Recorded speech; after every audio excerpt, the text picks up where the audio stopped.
हे प्रभु यीशु, हम आपकी स्तुति करते हैं, हम आपकी आराधना करते हैं, हम आपकी महिमा करते हैं।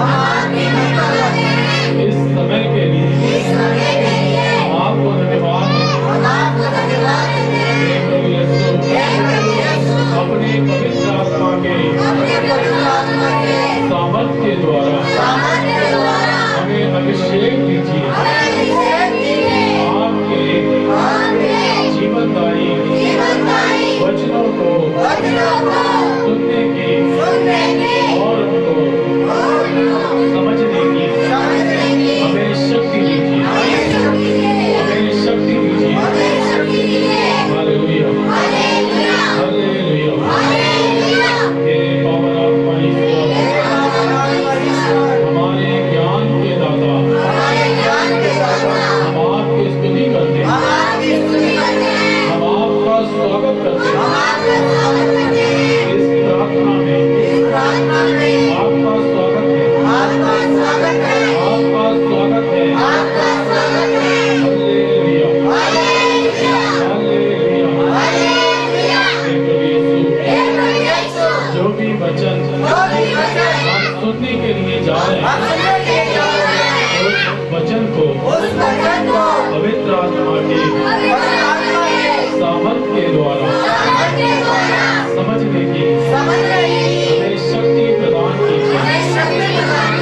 Hallelujah, hallelujah, hallelujah, hallelujah. यीशु ही प्रभु है, यीशु ही मुक्ति दाता है, यीशु की आराधना। Hallelujah, hallelujah, hallelujah.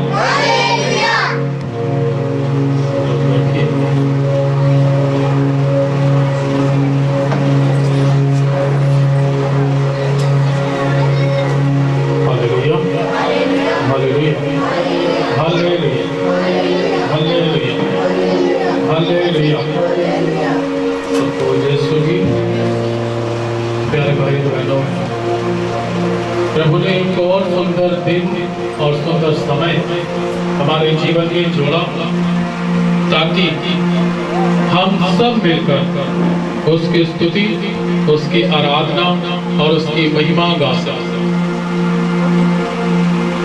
आज के वचन में प्रभु हमें समझाना चाहते हैं कि मनुष्य केवल बाहरी रूप रंग देखता है, परंतु प्रभु हृदय देखता है।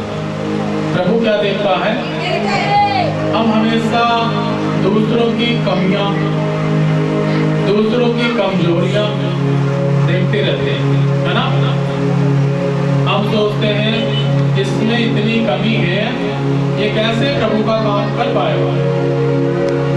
हमेशा दूसरों की कमियां हम खोजते रहते हैं, लेकिन हम लोग दूसरों की कमियां देखते हैं, किंतु प्रभु कमी वाले मनुष्य के अंदर भलाई देखता। क्या देखता है? भलाई देखता। आइए हम वचन के आधार पर सुनेंगे और समझेंगे। हम वचन निकालेंगे निर्गमन ग्रंथ अध्याय 4 उसका वचन 10।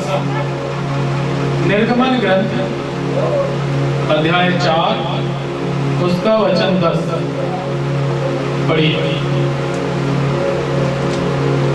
मूसा ने प्रभु से कहा, प्रभु मैं अच्छा भक्ता कभी नहीं रहा। मैं पहले नहीं था, अब तू मुझ अपने सेवक से बोला है, इसके बाद भी नहीं हूँ। मुझे बोलने में कठिनाई होती है। हालेलुया। प्रभु यीशु मसीह इस्राएलियों के लिए एक प्रवक्ता को चुनने के लिए जा रहा है ना?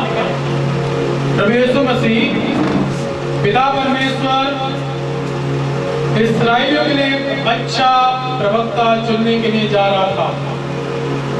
तो लोग मूसा को क्या समझते थे उस समय, क्योंकि मूसा सही ढंग से नहीं बोल पाता था।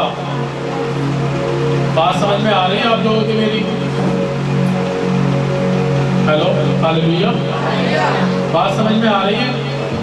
मूसा सही ढंग से नहीं बोल पाता था क्योंकि उसकी जीभ भोरदरी थी, यानी कि मोटी थी, बोल नहीं पाता था सही से। मूसा ने अपनी कमी को प्रभु के सामने रखा।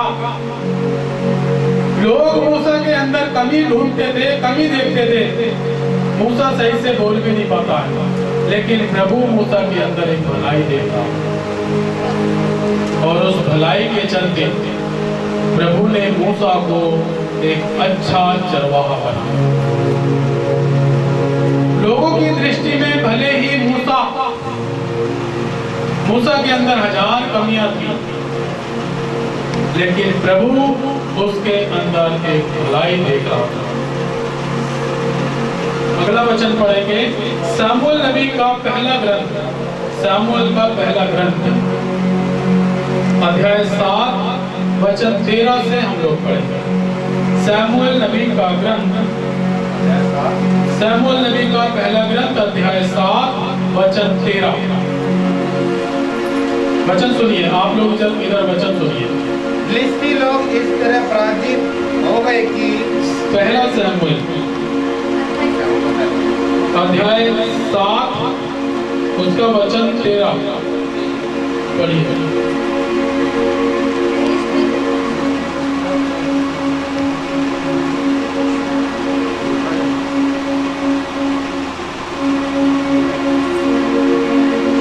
Hallelujah, hallelujah, hallelujah, hallelujah, hallelujah, hallelujah. पहला सामुएल उसका अध्याय 7 वचन 13।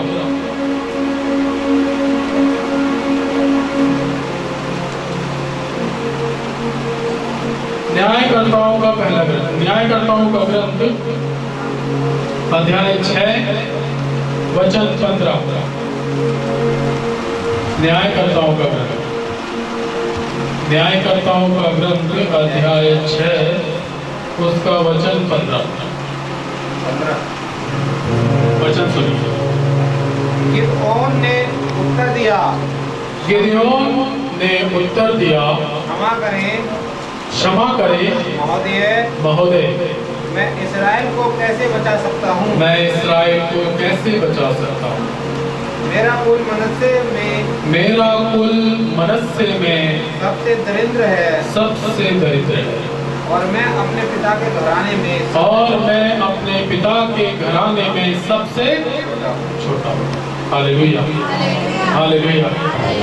इस्राएल को फिर बचाने की आशा प्रभु के अंदर जागी और वहां पर प्रभु का दूत गिदओन के सामने आकर कहता है कि तुम इस्राएल को बचाओगे। लेकिन गिदओन प्रभु के सामने अपनी कमी को रखता, अपनी कमजोरी को रखता है कि मेरा कुल मनस्से में सबसे छोटा है और मैं अपने घर में भी सबसे छोटा हूँ, मैं कैसे उसे बचा सकता हूँ। उस कमी में प्रभु आ जाता। प्रभु भले ही लोग गिदओन के बारे में सोचते होंगे, गिदओन एक छोटा सा व्यक्ति है, कैसे इस्राएल की रक्षा करेगा।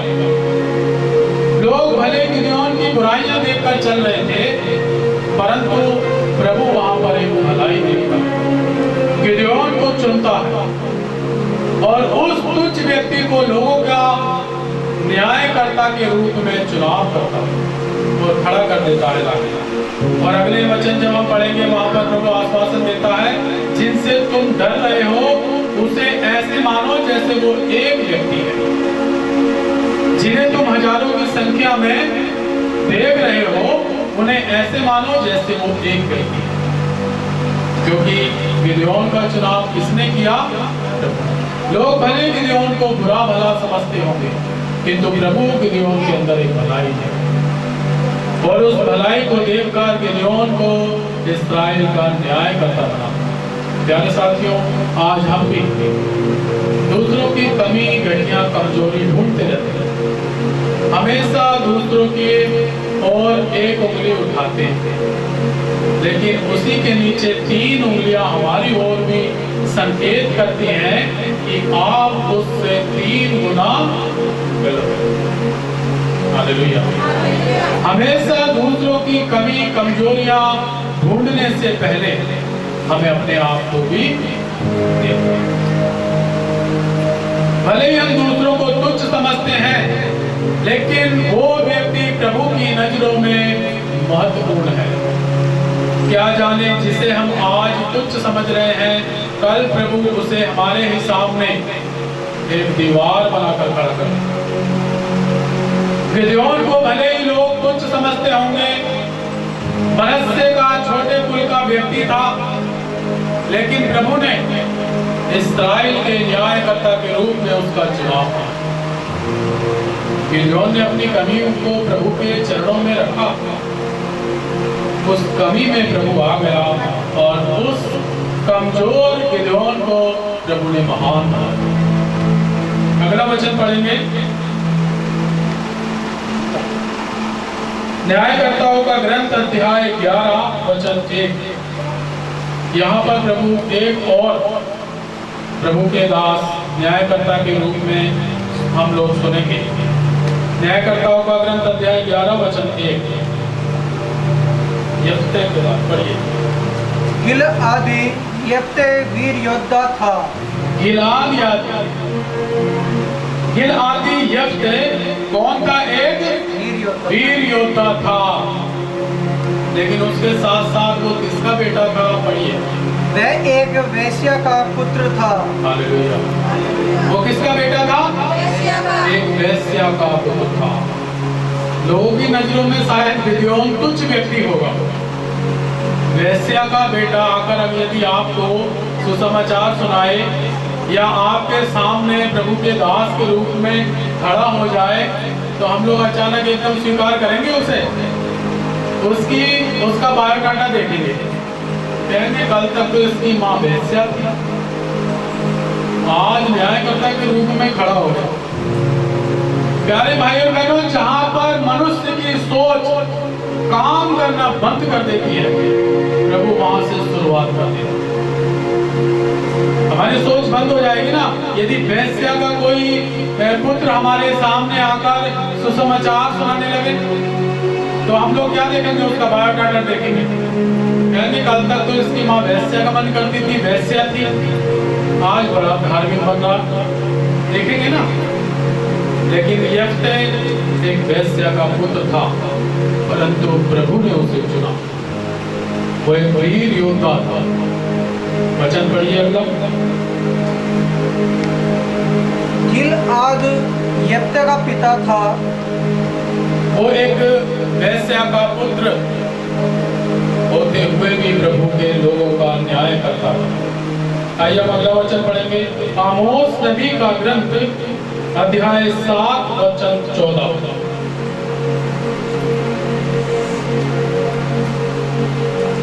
आमोस नबी का ग्रंथ अध्याय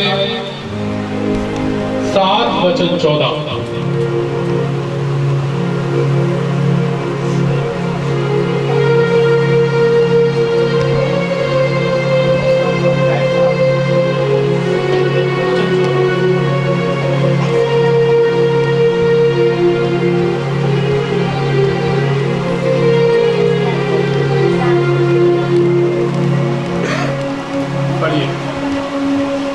आमोस ने अमस्या को यह उत्तर दिया, मैं ना तो नबी था और ना नबी की संतान, मैं चरवाहा था और दुल्हन के पेड़ छाटने वाला। मैं झुंड चरा ही रहा था कि प्रभु ने मुझे बुलाया और मुझसे यह कहा, जाओ मेरी प्रजा इस्राएल के लिए भविष्यवाणी करो। आमोस समस्या को क्या उत्तर दे रहा है? मैं ना तो नबी था ना नबी की संतान, फिर भी प्रभु ने मुझे बुलाया और कहा, मेरे लोगों को जाकर वचन सुनाओ। हालेलुया। लोग आमोस को भले ही समझते होंगे, लेकिन प्रभु ने उसी लोगों को नहीं चुना और कहा कि मेरे लोगों को जाकर वचन सुनाओ। इस संसार में से प्यारे भाई बहनों, प्रभु ने आपको ही क्यों चुना? यहाँ और भी लोग रहते हैं, आपके आसपास हमारे और भी भाई बंधु रहते हैं, लेकिन प्रभु ने आपके अंदर एक भलाई देखी। उसने देखा कि आप उसके लिए प्यासे हैं, इसलिए उसने अपने दासों को यहाँ भेजना शुरू कर दिया और आज आप फल उत्पन्न कर रहे हैं। Hallelujah, hallelujah, hallelujah.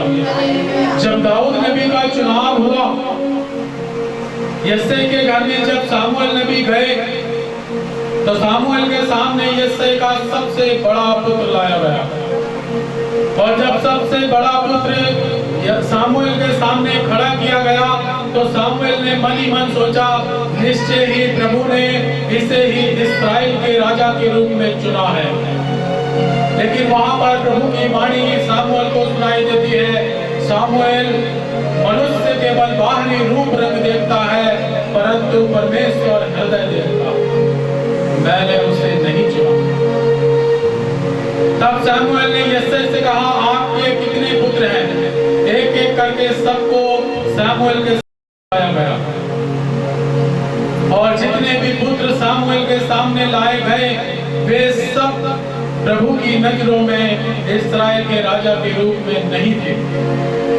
तब सामुएल ने यिशै से पूछा, आपका कोई और भी बेटा है? तब घर में से एक उत्तर मिलता।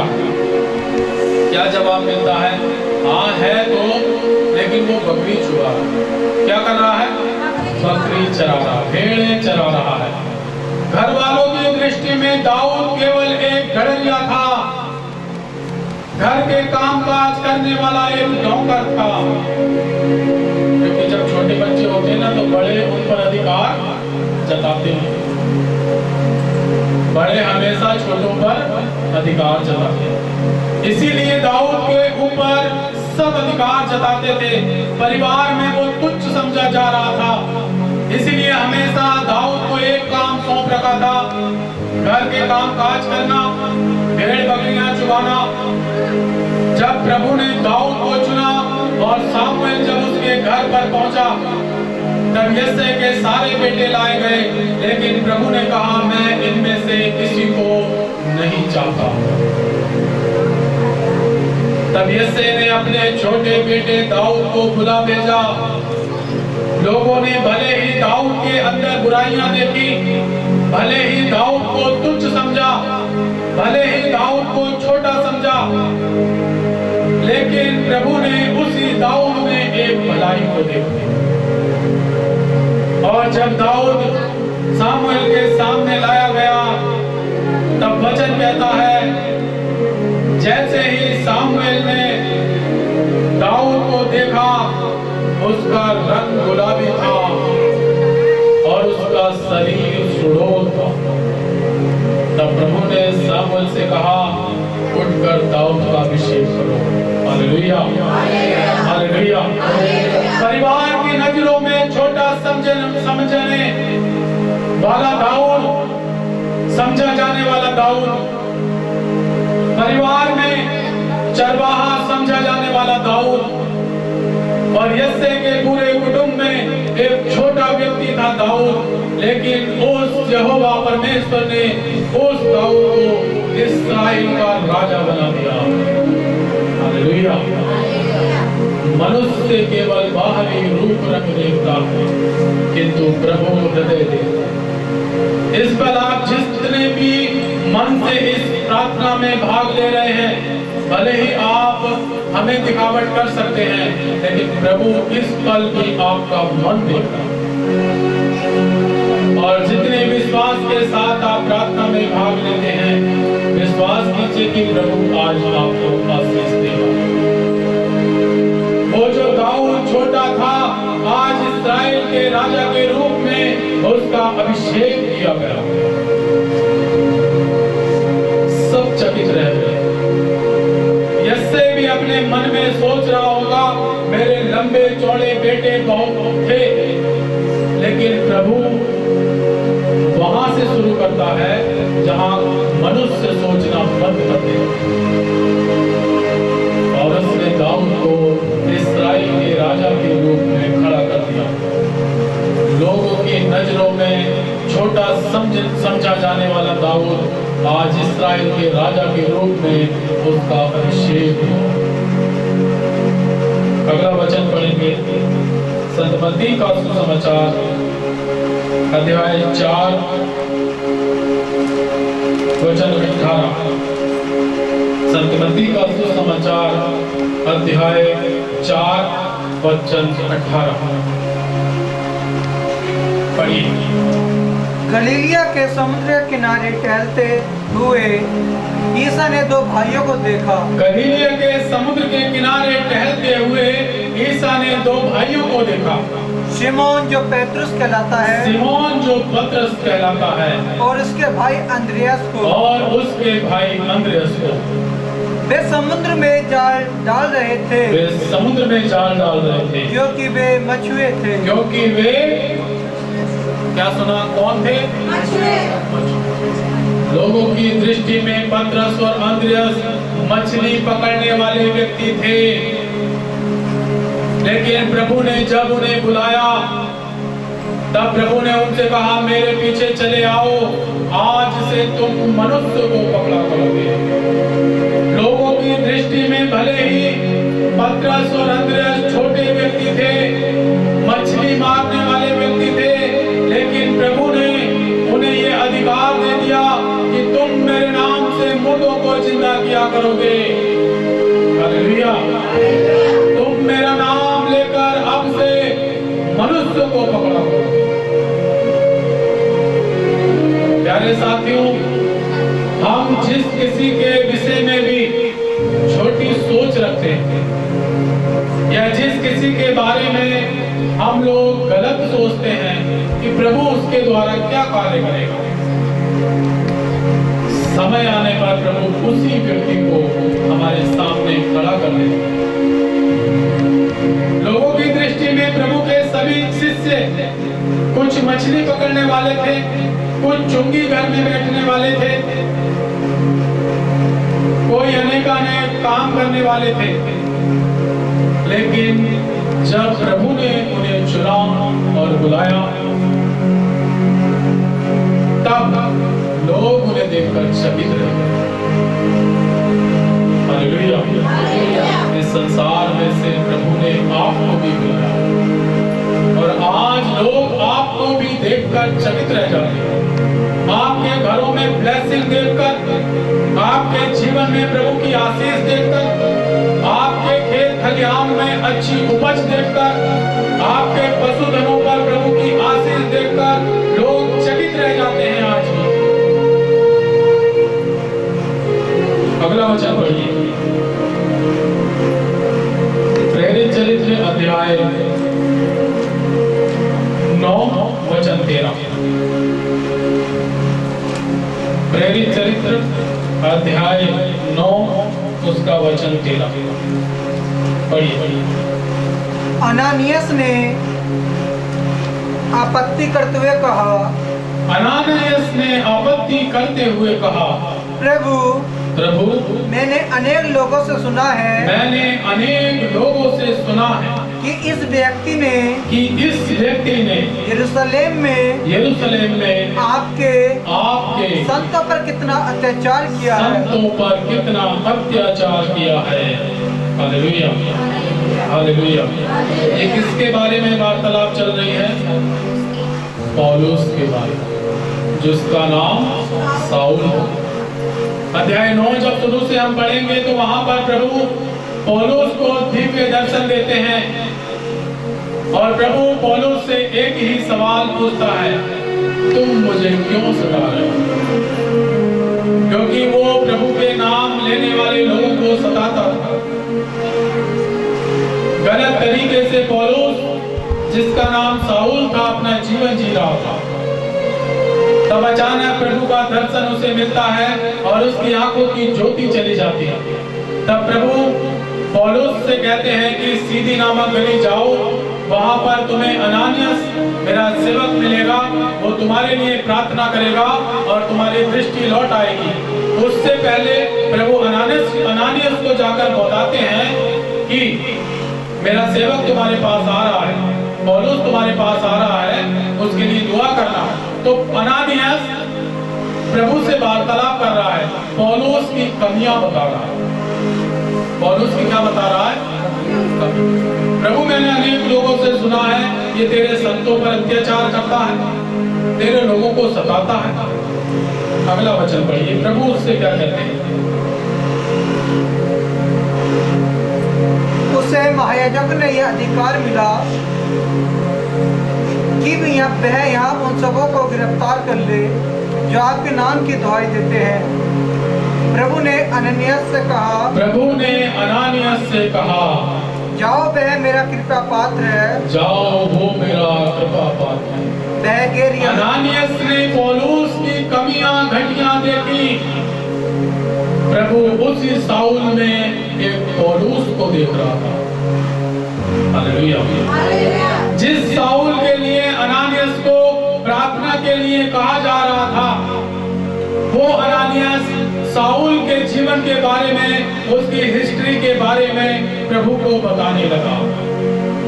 लेकिन वहां पर प्रभु अनानियस से कह रहे हैं कि मैंने जिसके लिए तुझसे दुआ करने के लिए कहा है, वो अब मेरा कृपा पात्र है।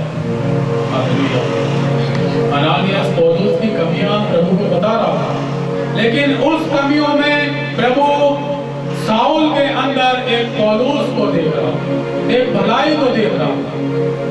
और आगे चलकर आप जानते हैं कि सबसे ज्यादा पत्र पौलुस में लिखे। यदि प्रभु भी अनानियस की तरह उसकी कमी घटियां देखता रहता, तो क्या साउल पौलुस बन सकता था? नहीं बन सकता। प्यारे साथियों, मनुष्य केवल बाहरी रूप रंग देखता है, मनुष्य केवल उसके बाहरी रूप रंग को देखता है, उसके आचरण को देखता है, उसके व्यवहार को देखता है, परंतु प्रभु मनुष्य का हृदय देखता है। हालेलुया। अनानियस भले ही साउल के बारे में बुरा भला सुना होगा, वही बातें वो प्रभु को बता रहा था, लेकिन प्रभु उसके सामने सिर्फ एक ही बात रखते हैं कि अनानियस, अब वो मेरा कृपा पात्र है। हालेलुया। अब वो मेरा कृपा पात्र है, जाओ और उसके लिए प्रार्थना करो, जितना कहा गया है उतना करो।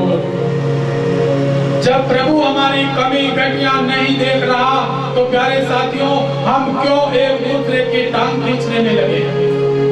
क्यों हम एक दूसरे की कमी घटी देखकर नफरत में जी रहे हैं? क्यों हम एक दूसरे की कमियां देखकर मनमुटाव बनाए हुए हैं?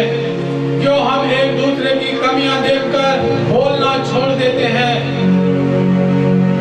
जीते जी तो हम किसी से नफरत करते हैं, और यदि वही व्यक्ति हमारी नजरों के सामने गुजर जाता है, तब उसी के सामने बैठकर बड़े आदर के साथ हम कहते हैं, बहुत ही अच्छा आदमी था। कहते हैं ना, जब अच्छा आदमी था तो उसके साथ आपने रिश्ता क्यों नहीं बनाए रखा? क्या मरने के बाद वो अच्छा हो गया? क्या जीते जी आपका भाई आपका शत्रु था, और वही भाई अगर एक दिन इस संसार से चला जाता है तो वो आपका मित्र बन जाता है? ये कैसा प्यार? जीते जी माफ करना सीखो, जीते जी प्यार करना सीखो, जीते जी अपने भाइयों से प्यार करो, अपने पड़ोसियों से प्यार करो। उनकी कमियां, उनकी कमजोरियां, उनका व्यवहार मत देखो, उनके लिए दुआ करो। प्रभु आपसे आज कह रहा है, मनुष्य केवल बाहरी रूप रंग देखता है, किंतु प्रभु आपका हृदय देखता। यदि किसी को क्षमा करना है तो आज करो, मरने के बाद नहीं। जब उसकी बॉडी आपके सामने रखी होगी, तब लोग दिखाई के लिए हम बोल सकते हैं, बहुत अच्छा आदमी था। जब अच्छा था तो उसके साथ रिश्ता क्यों नहीं बनाया? जब अच्छा आदमी था तो उससे क्यों नहीं मिले? जब अच्छा आदमी था तो उसकी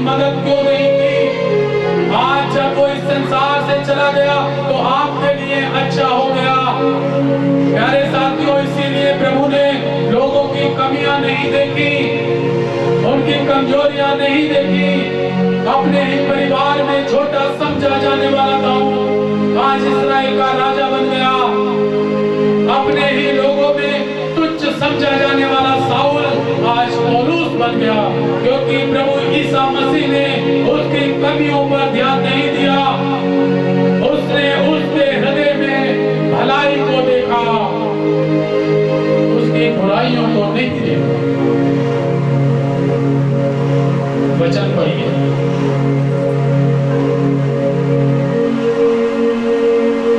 प्रेरित चरित्र अध्याय 6 उसका वचन 2 से 5 पढ़िए। इसलिए बारों ने शिष्यों की सभा बुलाकर कहा, इसलिए बारों ने शिष्यों की सभा बुलाकर कहा, यह उचित नहीं है यह उचित नहीं है कि हम भोजन परोसने के लिए ईश्वर का वचन छोड़ दें। कि हम भोजन परोसने के लिए ईश्वर का वचन छोड़ दें। आप लोग अपने बीच से पवित्र आत्मा से परिपूर्ण,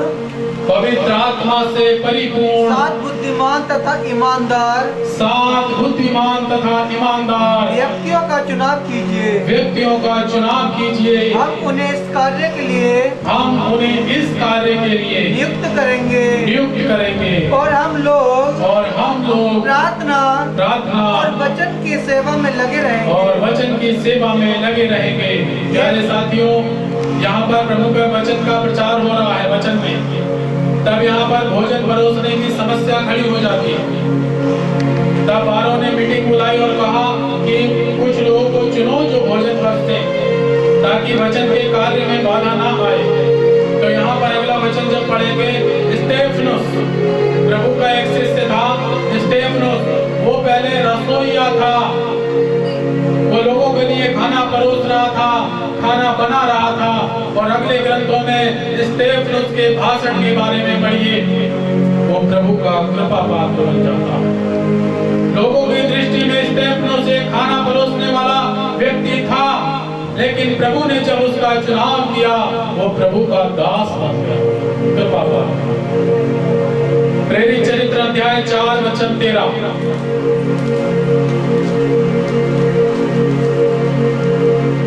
प्रेरित चरित्र अध्याय 4 उसका वचन 13 पढ़िए।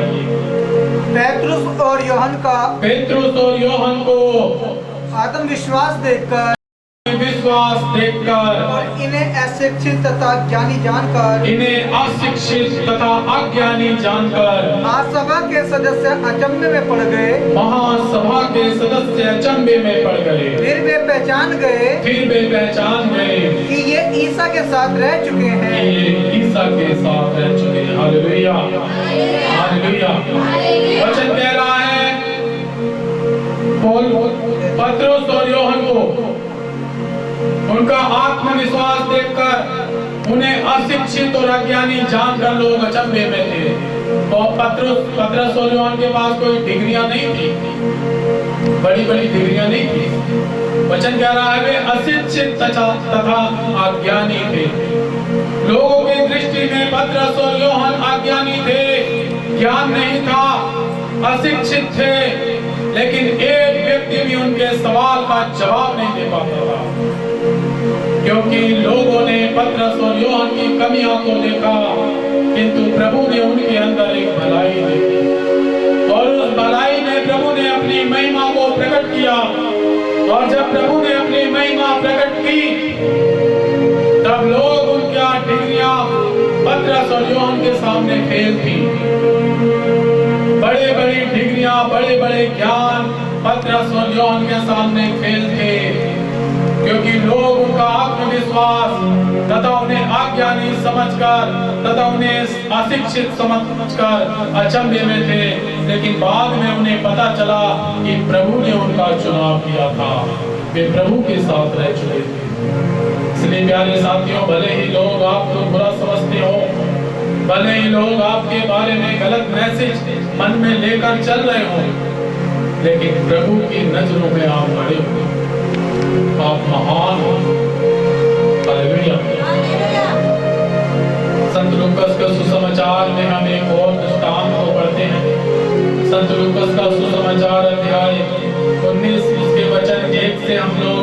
जक्केउस के बारे में पढ़ते हैं। जक्केउस लोगों की दृष्टि में तुच्छ व्यक्ति था, छोटा व्यक्ति था, लेकिन उसके मन में एक आशा थी कि वो प्रभु को देखना चाहता और वो दौड़कर एक गुलर के पेड़ पर चढ़ जाता। प्रभु उसी रास्ते से निकलते और गुलर के पेड़ के नीचे रुक जाता और अचानक जक्केउस को आवाज देते। प्रभु यीशु मसीह जक्केउस से कभी नहीं मिला, ना प्रभु जक्केउस का नाम जानता था, लेकिन वो पवित्र आत्मा के सामर्थ्य के द्वारा सबका नाम जानता। लेकिन उस वक्त प्रभु डायरेक्ट उस पेड़ के नीचे आता है और नाम पुकारता है, जक्केउस जल्दी नीचे आओ, आज मुझे तुम्हारे घर में। और जब प्रभु जक्केउस के घर में गए तो लोग धूम मनाने लगे। क्या धूम मनाने लगे? अरे वो एक पापी के घर में जा रहे हैं।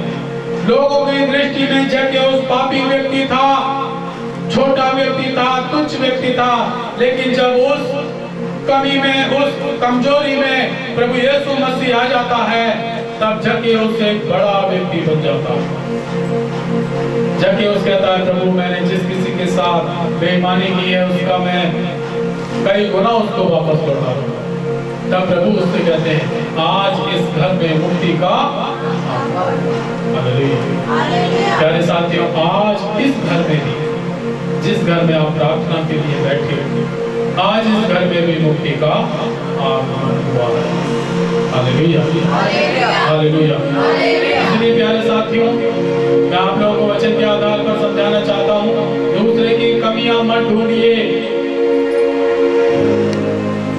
जब प्रभु हमारी कमियां नहीं देख रहा तो हम क्यों देखते? दूसरों की कमी घटी क्यों देखते? प्रेम से एक दूसरे के साथ बर्ताव कीजिए, अच्छे से जीवन यापन कीजिए और प्रभु के अच्छे शिष्य बनिए। Hallelujah, hallelujah, hallelujah, hallelujah. आज के वचन के आधार पर प्रभु हमें यही समझाता है कि मनुष्य केवल बाहरी रूप रंग देखता है, किंतु प्रभु हृदय को देखता। प्रभु हम सबका हृदय जानता है, कितना लगाव हमारा प्रभु के प्रति है, कितना लगाव हमारा वचन के प्रति है, कितना लगाव हमारा प्रभु के सेवकों के प्रति है। प्रभु सब देखता है। ये जीवन अनमोल है, इसलिए जो भी जीवन हमें प्रभु ने दिया है, अच्छे से जिए, अच्छे से जियो, मेल मिलाप बनाए रखो, प्रेम भाव बनाए रखो और प्रभु के वचनों में आगे बढ़ते रहो, अच्छा फल उत्पन्न करो और प्रभु आप सबों को आशीष दे। हालेलुया। सब लोग खड़े हो जाइए।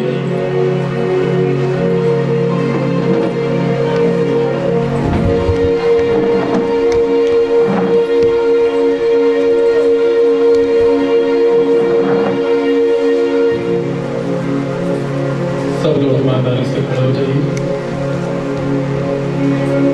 सब अपने हाथों को जोड़िए।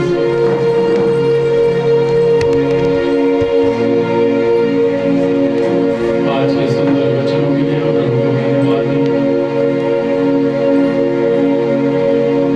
आज के वचन के द्वारा प्रभु ने जो मैसेज हमें दिया